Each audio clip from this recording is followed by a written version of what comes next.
Welcome dear students. আজি আমি আলোচনা কৰিম ক্লাস 6 ৰ আফটাৰনুন অন এ হিল নামৰ কবিতাটিৰ এক্টিভিটি নাম্বাৰ 14 ৰ পৰা। ইয়াৰ আগৰ ভিডিঅ'ত এক্টিভিটি নাম্বাৰ 1 ৰ পৰা 13 লৈকে আলোচনা কৰা হৈছিল। তোমালোকে ভিডিঅ'টো চালে এক্টিভিটিবোৰ পাই যাবা। আৰম্ভ কৰো আহা। Let's learn some grammar. আমি কিছু গ্ৰামাৰ শিকো আহা। অৰ্থাৎ এই এক্টিভিটিটোৰ জৰিয়তে আমাক কিছু গ্ৰামাৰৰ বিষয়ে আভাস দিবলৈ চেষ্টা কৰা হৈছে। Activity number 14 Read the poem Afternoon on a Hill. Afternoon on a Hill নামৰ কবিতাটো পঢ়া and find words আৰু শব্দবোৰ বিচাৰি উলিওৱা which belong to different word classes. যিবোৰ নেকি বিভিন্ন শব্দৰ শ্ৰেণী বিভাগত পৰে। Write them down in the spaces given below. তলত দিয়া খালী ঠাইবোৰত সেইবোৰ লিখা। One word is provided as an example. উদাহৰণস্বৰূপে এটা শব্দ দিয়া আছে for each word class প্ৰতিটো শব্দৰ শ্ৰেণী বিভাগৰ বাবে বা ওয়াৰ্ড ক্লাসৰ বাবে। অৰ্থাৎ এতিয়া আমি ওয়াৰ্ড ক্লাস বা শব্দৰ শ্ৰেণী বিভাগনো কি সেই বিষয়ে জানো আহা। তোমালোকে নিশ্চয় মন কৰিছা যে বাক্য এটা কওঁতে বা লিখোতে তাত বহুতো শব্দ থাকে আৰু বাক্যত ব্যৱহাৰ কৰা প্ৰত্যেকটো শব্দই কিছুমান শব্দৰ শ্ৰেণী বিভাগত পৰে আৰু সেই শব্দৰ শ্ৰেণী বিভাগবোৰ হৈছে নাউন, প্ৰনাউন, এডজেক্টিভ, ভাৰ্ব, প্ৰিপজিশন, কনজাংশন এইবোৰ আৰু ইয়াত আমাক অকল নাউন, প্ৰনাউন, এডজেক্টিভ আৰু ভাৰ্বৰ বিষয়ে ধাৰণা দিবলৈ চেষ্টা কৰা হৈছে। আমাক প্ৰথমতে দিয়া আছে নাউন। এটা নাউন মানে হৈছে এ নেমিং ওয়াৰ্ডছ অৰ্থাৎ নাম বুজোৱা শব্দ। যিবোৰ শব্দই মানুহ, ঠাই বা আন বস্তুৰ নামবোৰক বুজায় সেয়ে হৈছে নাউন। আৰু ইয়াতে আমাক এটা উদাহৰণ দিয়া আছে হিল আৰু সেইদৰে আমি নাম বুজোৱা শব্দ কেইটামান বা নাউন কেইটামান আমি কবিতাটোৰ পৰাই লৈছো। সেইবোৰ হৈছে ফ্লাৱাৰ্স, ক্লিপস, ক্লাউড। ইয়াৰ পিছত দিয়া আছে আমাক প্ৰনাউন। প্ৰনাউন মানে হৈছে a word used instead of a noun অৰ্থাৎ নাউনৰ সলনি ব্যৱহাৰ কৰা শব্দবোৰেই হৈছে প্ৰনাউন। এতিয়া তোমালোকক মই উদাহৰণ এটা দিছো। Rita is a good girl. She is tall. Rita এজনী ভাল ছোৱালী, তাই ওখ। প্ৰথম বাক্যটোত কৈছো Rita is a good girl. Rita এজনী ছোৱালী, কিন্তু পিছৰ বাক্যটোত কৈছো সি ইজ টল অৰ্থাৎ তাই ওখ। আমি পিছৰ বাক্যটোত ৰীতা নামটোৰ সলনি ব্যৱহাৰ কৰিছো সি। গতিকে তোমালোকে বুজিব পাৰিছা নিশ্চয় যে নামৰ সলনি যেতিয়া বা নাউনৰ সলনি যেতিয়া এটা ৱৰ্ড ব্যৱহাৰ কৰা হয় সেইবোৰকে প্ৰনাউন বুলি কোৱা হয়। আৰু ইয়াতে আমাক প্ৰনাউনৰ উদাহৰণ দিয়া আছে আই আৰু আমি ইয়াত লিখিব পাৰো উই, হি, সি, মাইন আদি। ইয়াৰ পিছত দিয়া আছে আমাক adjective. A word that describes a person or a thing অৰ্থাৎ এডজেক্টিভ হৈছে এনেকুৱা এটা শব্দ যিয়ে নেকি কোনো ব্যক্তি বা বস্তুৰ বিষয়ে কয়। অৰ্থাৎ যেতিয়া নেকি এডজেক্টিভ হৈছে সেইবোৰ শব্দ যিয়ে নেকি কোনো ব্যক্তি বা বস্তুৰ দোষ, গুণ, অৱস্থা, পৰিমাণ আদি বুজায়। আমি ওপৰৰ উদাহৰণটোত কৈছিলো যে Rita is a good girl আৰু ইয়াত গুড ৱৰ্ডটোৱে ৰীতাৰ গুণ বা ভাল গুণক বুজাইছে। গতিকে গুড ৱৰ্ডটো হৈছে এডজেক্টিভ। সেইদৰে উই আৰ হেপী। ইয়াত আমি যদি কওঁ উই আৰ হেপী, ইয়াত হেপী ৱৰ্ডটোৱে হেপী অৱস্থাটো বুজাব। গতিকে ইয়াত হেপী ৱৰ্ডটো হ'ব এডজেক্টিভ। ঠিক সেইদৰে যদি মই কওঁ আই নিড লিটিল চুগাৰ, মোক অলপ চেনি লাগে, তেতিয়া ইয়াত লিটিল ৱৰ্ডটোৱে পৰিমাণক বুজাব। গতিকে এতিয়া আমি বুজিব পাৰিলো যে এডজেক্টিভ মানেনো কি। অৰ্থাৎ এডজেক্টিভ হৈছে যিয়ে নেকি কোনো ব্যক্তি বা বস্তুৰ দোষ, গুণ, অৱস্থা, পৰিমাণ আদি বুজায়। আৰু ইয়াতে আমাক দিয়া আছে গ্লেডেষ্ট। গ্লেডেষ্ট ৱৰ্ডটো হৈছে এডজেক্টিভ আৰু আমি ইয়াত এডজেক্টিভ হিচাপে আন কেইটামান ৱৰ্ড লিখি দিছো যেনে হেপী, ছেড আদি। তোমালোকে ইয়াৰ বাহিৰেও আন এডজেক্টিভ কিছু বিচাৰি লিখিব পাৰা। আৰু আমাক ইয়াৰ পিছত দিয়া আছে ভাৰ্ব আৰু ভাৰ্ব হৈছে a word date এক্সপ্ৰেছেছ state or N action অৰ্থাৎ ভাৰ্বে কোনো কাম কৰাক বুজায়। অৰ্থাৎ কোনো কাম কৰা যিবোৰ বাক্যত থকা যিবোৰ শব্দই কোনো কাম কৰা বা হোৱাক বুজায় সেইবোৰকে কি বুলি কোৱা হয় ভাৰ্ব বুলি কোৱা হয় ইয়াত আমাক উদাহৰণ হিচাপে দিয়া আছে টাচ টাচ মানে হৈছে স্পৰ্শ কৰা অৰ্থাৎ স্পৰ্শ কৰা কামটো বুজাইছে গতিকে সেইটো হ'ব ভাৰ্ব গতিকে আমি ইয়াত আন কেইটামান ভাৰ্ব দি দিছো হেয়া হৈছে লুক watch go আদি অৰ্থাৎ তোমালোকে এটা কথা মনত ৰাখিবা যে প্ৰত্যেকটো একচন ৱৰ্ড অৰ্থাৎ যিবোৰ ৱৰ্ডে নেকি কোনো এটা কাৰ্য বুজায় সেই সকলোবোৰেই হৈছে ভাৰ্ব ইয়াৰ পিছৰ এক্টিভিটিটো হৈছে activity number 15 read this line from the poem কবিতাটোৰ এই লাইনটো পঢ়া I will be the gladdest thing মই আটাইতকৈ সুখী ব্যক্তি হ'ম বা মই আটাইতকৈ সুখী হ'ম এই এক্টিভিটিটোৰ জৰিয়তে আমাক আচলতে এডজেক্টিভৰ যে ডিগ্ৰী থাকে তিনিটা ডিগ্ৰী থাকে সেই বিষয়ে ধাৰণা দিবলৈ চেষ্টা কৰা হৈছে এতিয়া এই এডজেক্টিভৰ ডিগ্ৰীনো কি এডজেক্টিভৰ তিনিটা ডিগ্ৰী থাকে আৰু হেকেটা হৈছে পজিটিভ ডিগ্ৰী কম্পাৰেটিভ ডিগ্ৰী আৰু সুপাৰলেটিভ ডিগ্ৰী এতিয়া পজিটিভ ডিগ্ৰী হৈছে এডজেক্টিভৰ যেটো স্বাভাৱিক ৰূপ হেতু হৈছে পজিটিভ ডিগ্ৰী যেনে আমি প্ৰথমতে উদাহৰণ এটাত কৈছিলো যে Rita is a good girl অৰ্থাৎ গুড ৱৰ্ডটো হৈছে এটা পজিটিভ ডিগ্ৰী অৰ্থাৎ গুডটো হৈছে আমাৰ এডজেক্টিভৰ স্বাভাৱিক এটা ৰূপ কিন্তু যেতিয়া আমি কওঁ I am better than Rita তেতিয়া এই বেটাৰ ৱৰ্ডটো হ'ব গুডৰ কম্পাৰেটিভ এটা ৰূপ অৰ্থাৎ যেতিয়া নেকি দুটা বস্তুৰ সৈতে তুলনা কৰা হয় তেতিয়া হলে এডজেক্টিভ যেতিয়া নেকি দুটা বস্তু বা দুটা ব্যক্তিৰ মাজত তুলনা কৰা হয় তেতিয়া তাক কম্পাৰেটিভ ডিগ্ৰী বুলি কোৱা হয় ঠিক সেইদৰে সুপাৰলেটিভ ডিগ্ৰী হৈছে এডজেক্টিভৰ সৰ্বোচ্চ ৰূপটো অৰ্থাৎ যেতিয়া নেকি তিনিটা বা বেছি বস্তুৰ মাজত তুলনা কৰা হ'ব বা বেছি ব্যক্তিৰ মাজত তুলনা কৰা হ'ব তেতিয়া তাক কয় সুপাৰলেটিভ ডিগ্ৰী অৰ্থাৎ যদি গুডটো পজিটিভ ডিগ্ৰী হয় তেতিয়া হলে বেটাৰটো হ'ব কম্পাৰেটিভ ডিগ্ৰী আৰু বেষ্ট ৱৰ্ডটো হ'ব সুপাৰলেটিভ ডিগ্ৰী এতিয়া আমাক দিয়া আছে I will be the gladdest thing অৰ্থাৎ মই আটাইতকৈ সুখী হ'ম অৰ্থাৎ আটাইতকৈ সুখী মানে হৈছে এটো এটা সুপাৰলেটিভ degree Here the word gladdest is the superlative degree. Yet gladdest word to say superlative degree of adjective glad. Glad namor adjective tour superlative degree hoise gladdest. The comparative degree of glad is gladder. Aro gladder comparative degree hoise gladder. Etia amak tolot dia ase we use the comparative degree and superlative degree of adjectives for comparison অর্থাৎ আমি adjectiveৰ comparative আৰু superlative degree এই দুটা আমি তুলনা কৰিবৰ কাৰণে ব্যৱহাৰ কৰো অৰ্থাৎ মই প্ৰথমতেই কৈছো যে যেতিয়া নেকি দুটা বস্তুৰ মাজত তুলনা কৰা হ'ব বা দুজন ব্যক্তিৰ মাজত তুলনা কৰা হ'ব তেতিয়া হলে সেই adjectiveটো comparative হেতু adjectiveৰ comparative degree বুলি কোৱা হয় আকৌ ঠিক সেইদৰে যেতিয়া নেকি তিনিটা বা তাতকৈ বেছি বস্তুৰ মাজত তুলনা কৰা হ'ব বা বেছি ব্যক্তিৰ মাজত তুলনা কৰা হ'ব হেতু আমি সুপাৰলেটিভ ডিগ্ৰী বুলি জানো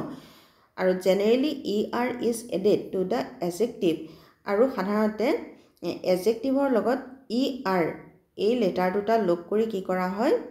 adjective to make it comparative degree কৰা হয় আৰু est is added to make it superlative আৰু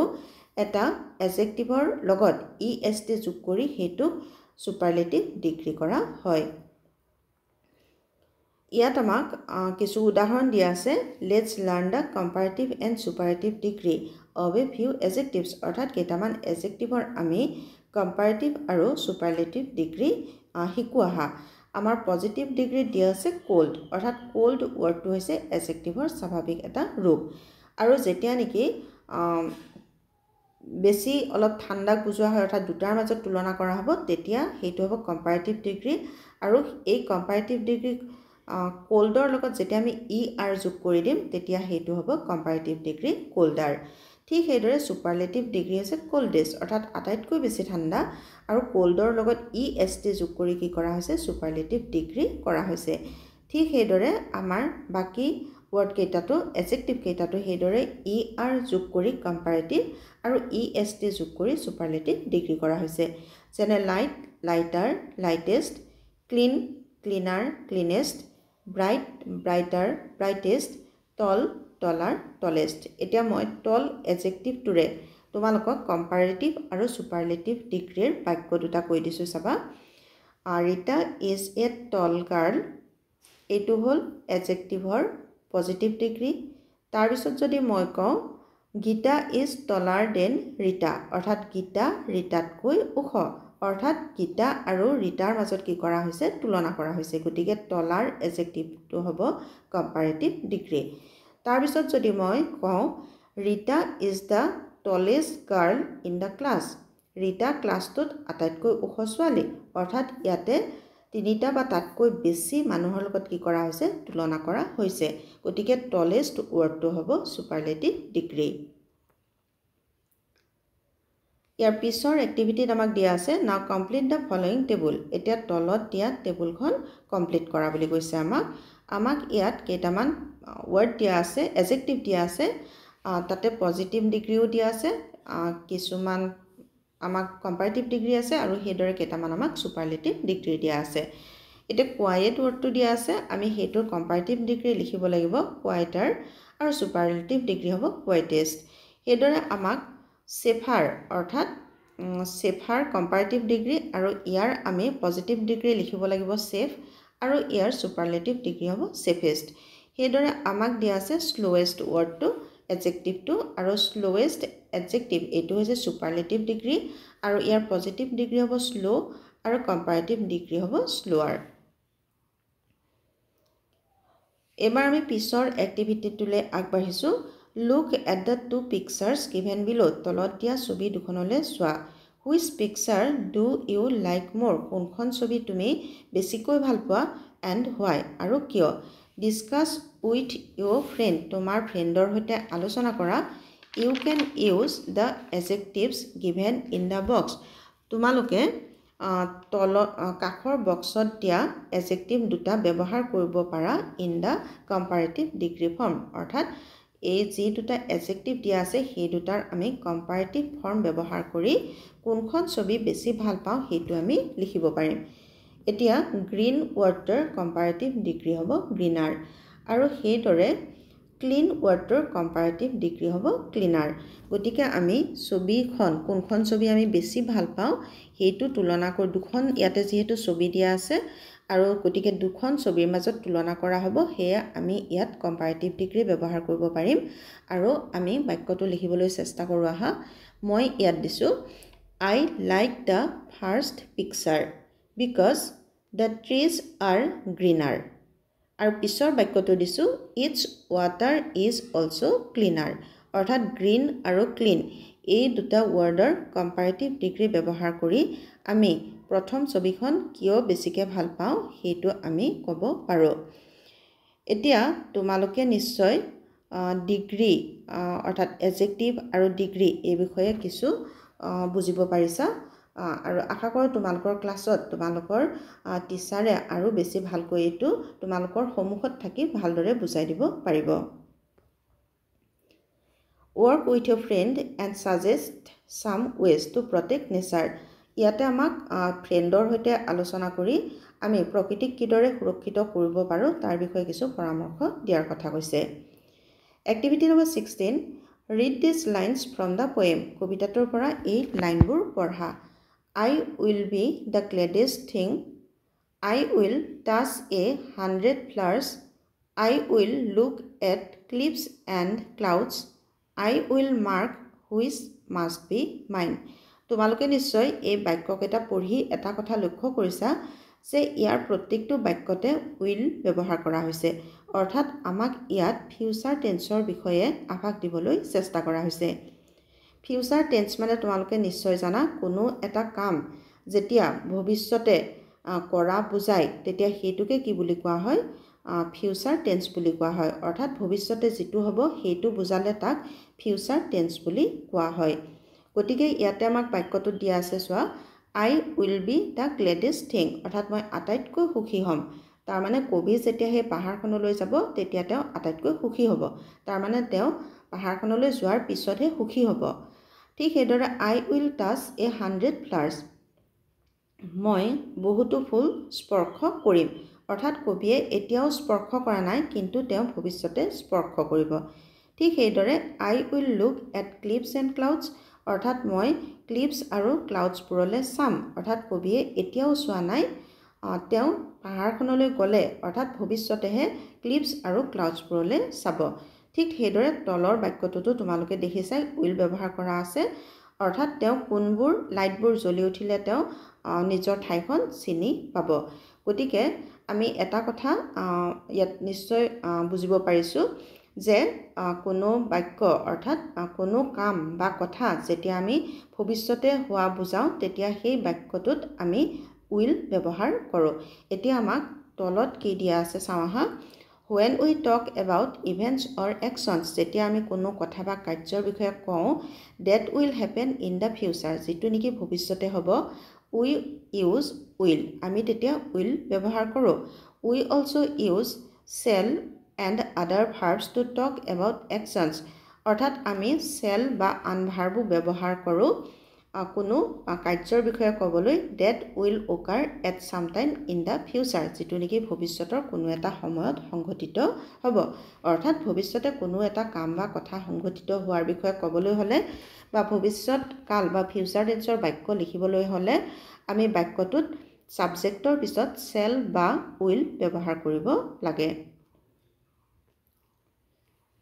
Now look at the sentences এতিয়া আমাক তলৰ বাক্যবোৰলৈ চাব দিছে The poet goes to the hill in the afternoon. কবি আবেলি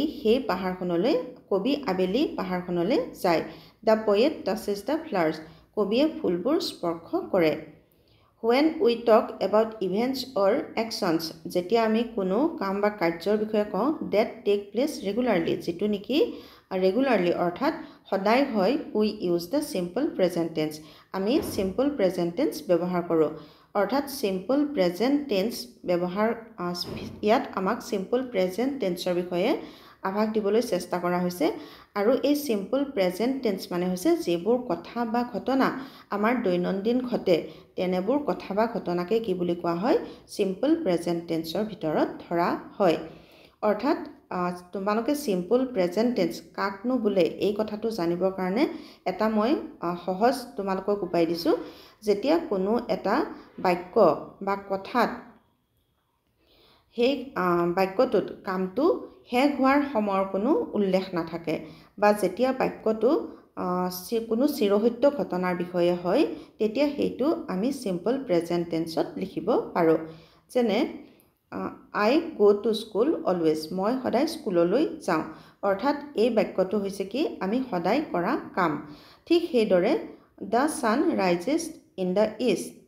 অৰ্থাৎ সূৰ্যটো the sun rises in the east সূৰ্যটো পূবফালে উদয় হয় এই বাক্যটো হৈছে চিৰসত্য ঘটনা আৰু I always go to school এই বাক্যটোত মই সদায় স্কুললৈ যাওঁ বুলি কোৱা হৈছে কিন্তু বাক্যটোত কামটো শেষ হোৱাৰ কোনো সময়ৰ উল্লেখ নাই গতিকে তোমালোকে এইটো কথাই মনত ৰাখিবা যে যেতিয়া বাক্য এটাত কামটো বা কাৰ্যটো শেষ হোৱা কোনো সময়ৰ উল্লেখ নাথাকে বা যদিহে বাক্যটো চিৰসত্য হয় তেতিয়াহ'লে তোমালোকে হেতু বুজি পাবা যে হেতু simple present tenseৰ বাক্য আৰু simple present tenseৰ বাক্য এটা লিখিবলৈ হ'লে তোমালোকে সাবজেক্টৰ পিছত ভাৰ্বটো present tenseত লিখি দিলে হয় Now write down two sentences এটা দুটা বাক্য লিখা stating the activities that you will do tomorrow অৰ্থাৎ যেটো কাম তোমালোকে কাইলৈ কৰিবা সেই বিষয়ে তোমালোকক দুটা ইয়াত বাক্য লিখিব দিছে in the space given below তলত দিয়া ঠাইখিনিত use will or shall আৰু আমাক will আৰু shall ব্যৱহাৰ কৰিব দিছে অৰ্থাৎ কাইলৈ কৰিবলগীয়া দুটা কামৰ বিষয়ে দুটা বাক্য লিখিব দিছে আৰু যেহেতু আমি কাইলৈ কৰিম গতিকে এই বাক্য দুটা নিশ্চয়কৈ ফিউচাৰ টেন্সৰ বাক্য হ'ব আৰু ফিউচাৰ টেন্সৰ বাক্যত আমি will আৰু shall ব্যৱহাৰ কৰিবই লাগিব গতিকে মই লিখিছো we shall go to the market tomorrow আমি কাইলৈ বজাৰলৈ যাম they will buy books হিহতে কিতাপ কিনিব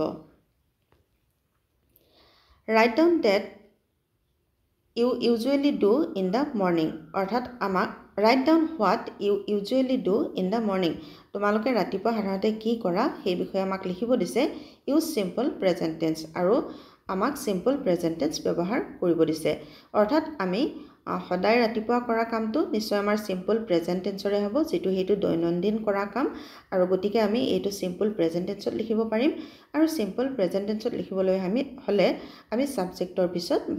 ভাৰ্বটো প্ৰেজেন্ট টেন্সত ব্যৱহাৰ কৰিম এতিয়া মই লিখিছো I brush my teeth মই মোৰ দাঁতবোৰ ব্ৰাছ কৰো ইয়াত I হৈছে সাবজেক্ট আৰু brush হৈছে ভাৰ্ব ঠিক সেইদৰে I eat eggs and fruits for breakfast আৰু মই ব্ৰেকফাষ্টৰ বাবে এগ আৰু ফ্ৰুটস খাওঁ গতিকে এই দুটা বাক্য হৈছে সিম্পল প্ৰেজেন্ট টেন্সৰ আশা কৰো তোমালোকে ফিউচাৰ টেন্স আৰু সিম্পল প্ৰেজেন্ট টেন্সৰ বিষয়ে কিছু বুজিব পাৰিবা Activity number 17 listen to the announcement of an art competition এটাৰ বিষয়ে এটা announcement শুনা made by your class teacher তোমাৰ class teacherে দিয়া অৰ্থাৎ তোমাৰ class teacherে এটা announcement কৰি দিব আৰু তোমালোকে হেতু শুনিব লাগিব as you listen আৰু যেতিয়া তোমালোকে শুনিবা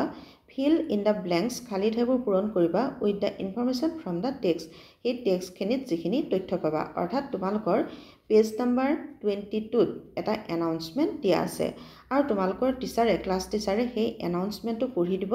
আৰু তাৰ পিছত তোমালোকে সেই টেক্সট খিনিৰ পৰা এই খালি ঠাইবোৰ পূৰণ কৰিবা এই এক্টিভিটিটো তোমালোকে স্কুলত কৰিব পাৰিবা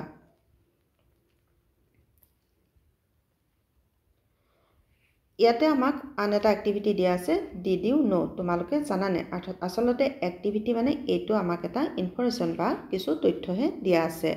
আমাক কি দিয়া আছে চাওহা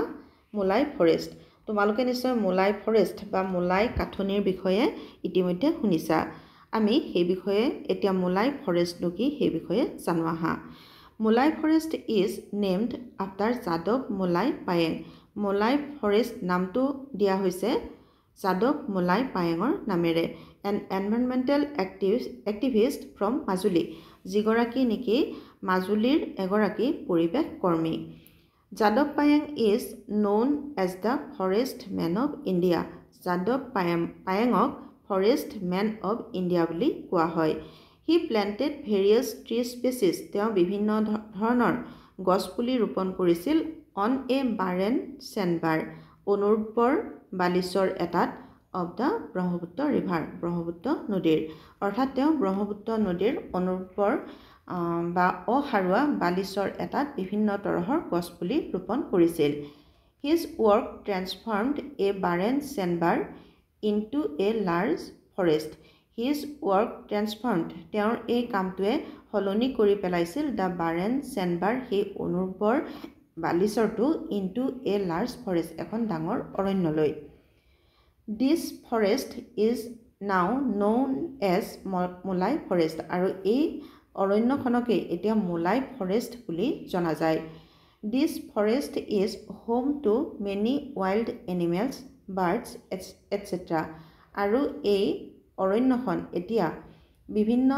তৰহৰ জন্তু আৰু চৰাইৰ আবাসভূমি মৰমৰ ছাত্ৰ ছাত্ৰীসকল আমাৰ ভিডিওটো ইমানতে শেষ হৈছে আশা কৰো তোমালোক ইয়াৰ দ্বাৰা কিছু হলেও উপকৃত হ'বা ধন্যবাদ